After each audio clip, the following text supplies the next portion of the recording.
everyone, it's maths time again, and I was just about to go out and do that little bit of shopping. I've got everything I think that I need. Got my wallet, got my list, I've got my handbag to keep it all in, and I've got some of the brochures on what's on special, which is really important, saving some money, and all the things that are there. So I do need to check though that I've got enough money, but I've got lots of coins and some notes.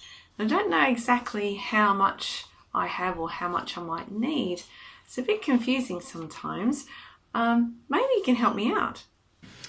Well, everyone, this is some money that I've got, and you've probably seen all these before, but I wonder if you can tell me what these are. We've got 4, what do we call these? That's right, dollar notes. So I wonder what the amount of, they're pretty clear on there now, these new plastic type notes. What's the value of this one? Can you see? That's right, it's 5. So it's a $5 note. And that's on that side, that's on the other. Let's got a clear piece here as well. And what about the value of this? Is this a coin? No, this is a dollar note. So it is a $10 note. That's right. That's what it looks like on this side. And that's what it looks like on that side. And what is the value of this one? That's right. It's a $20 note. And the last one that we have here anyway, a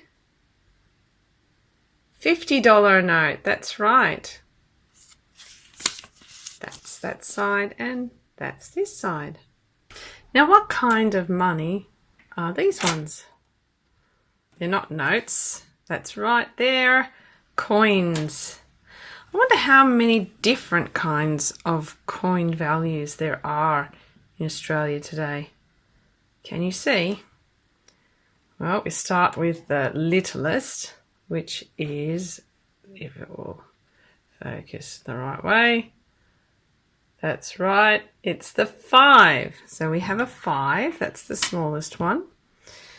And we have the next value is this one. That's right, it's a 10. What's the next one up? Yes, I think you can already say it is a 20. What's the next value up? That's right. It's the 50. Look at the funny shape that it is. Isn't that a very interesting shape? And these are all the color of silver, aren't they? Then, next one after that is a $1. That's right, a $1. And a $2. I've rearranged the coins so that they are in arrays and rows. And I've also put the money here in order as well.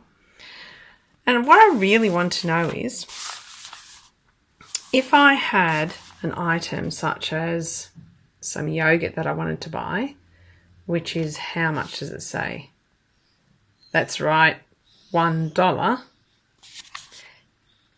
How much would I need to give the store?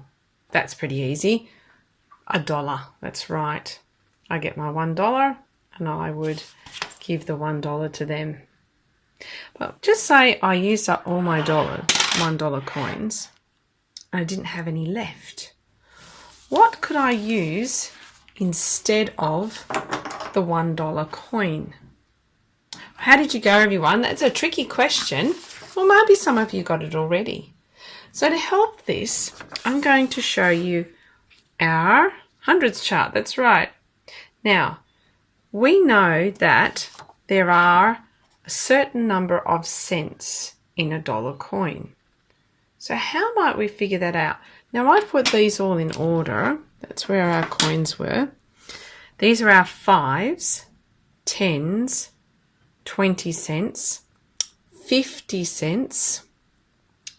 What would a number bigger than 50 be? On here, there's the 50. Which one of these numbers that it's going to be bigger than that? Which one of these numbers do you think on the bottom half is the same value, where's my $1, as the $1 coin? You already know?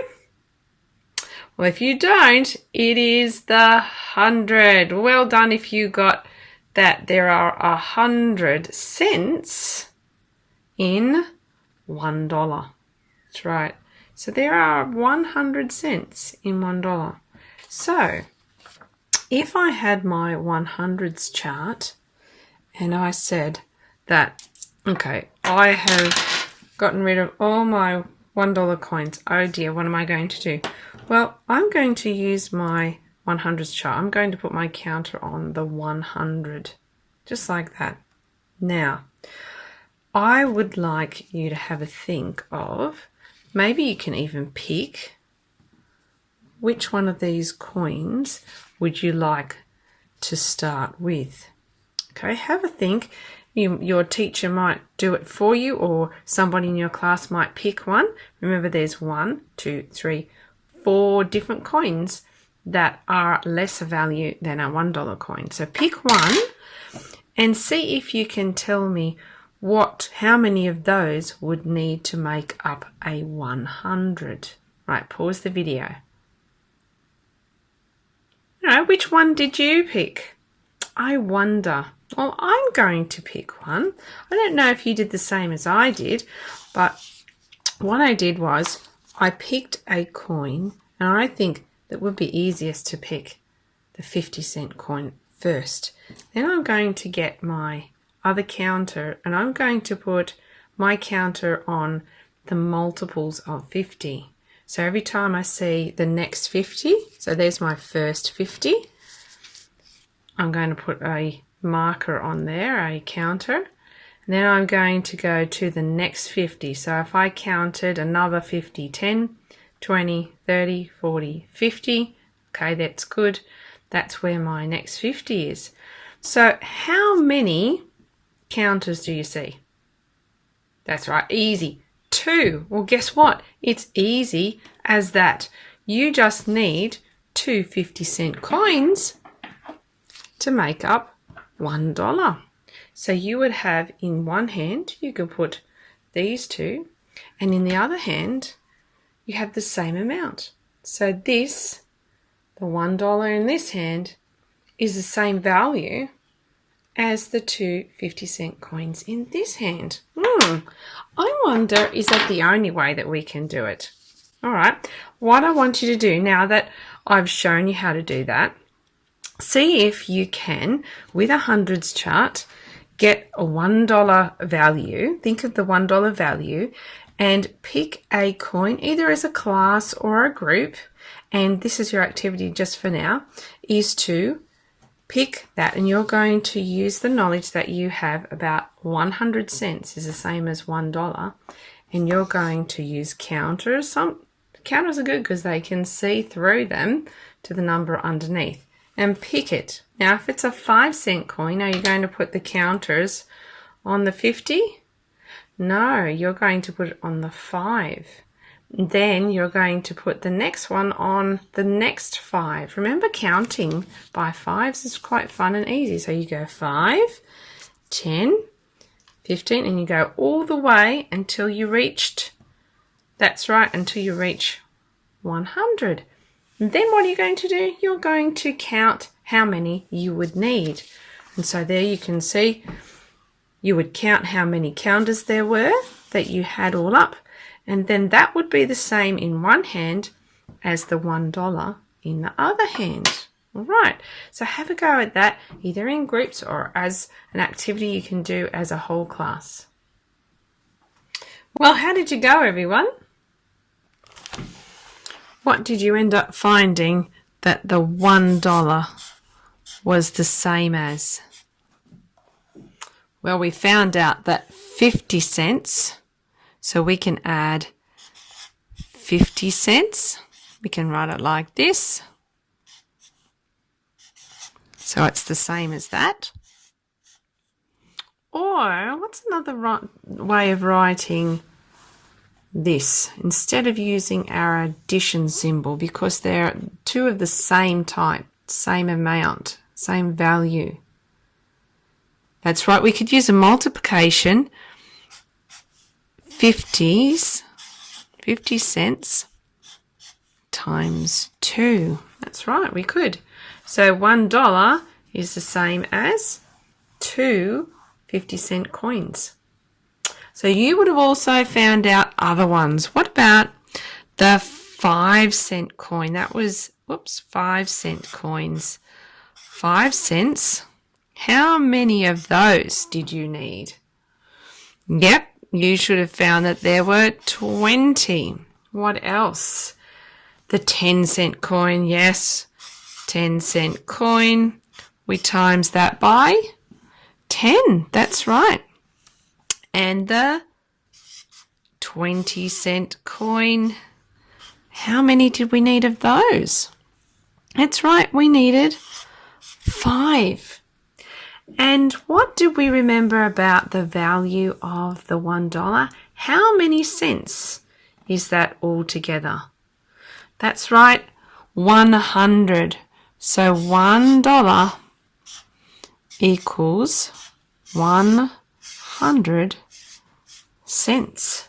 So if we remember this is very important.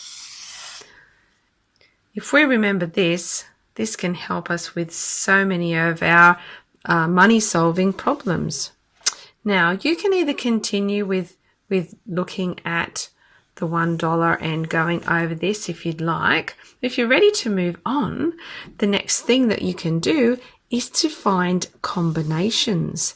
So instead of using just one type of coin, like all 5-cent coins, see what kind of combinations that you might have. So what could you do to make it up? And you can use all kinds of strategies for that. You might just use some of the addition strategies that you know and just go 50. I know a 50 and a 20 and a 20 and a 10. And that would make 100 cents, which would be the same as $1. But if you're not too sure, you could go back to using this as your strategy. So we know that one of these 100s chart is the same as what? That's right, our $1 coin. So each of these is worth $1. So we could get our counters and we could go, okay, I've got a 50, so I'll put one on a 50. Then I've got a 20, so I'll count along another 20. So 10, 20. All right, I've got another 20. So how much would I have then? 10, 20. All right, and then I've got a 10. Okay, so I count along another 10. Great, so that works. I've got a 50, I've got a 20, and a 10. So all those would make $1. But that's not the only combination. There are quite a few combinations for making up $1 with coins. Now, if you understand how to do that, you'd like to go even further. Well, of course, the next step is to think about buying things that are even more than $1. If it was $2, then we'd need to be looking at 2 100s charts and seeing what values would fit on our charts. I hope you have lots of fun exploring, thinking about what you could buy and how that might actually happen with all the coins that you can imagine. So until next time.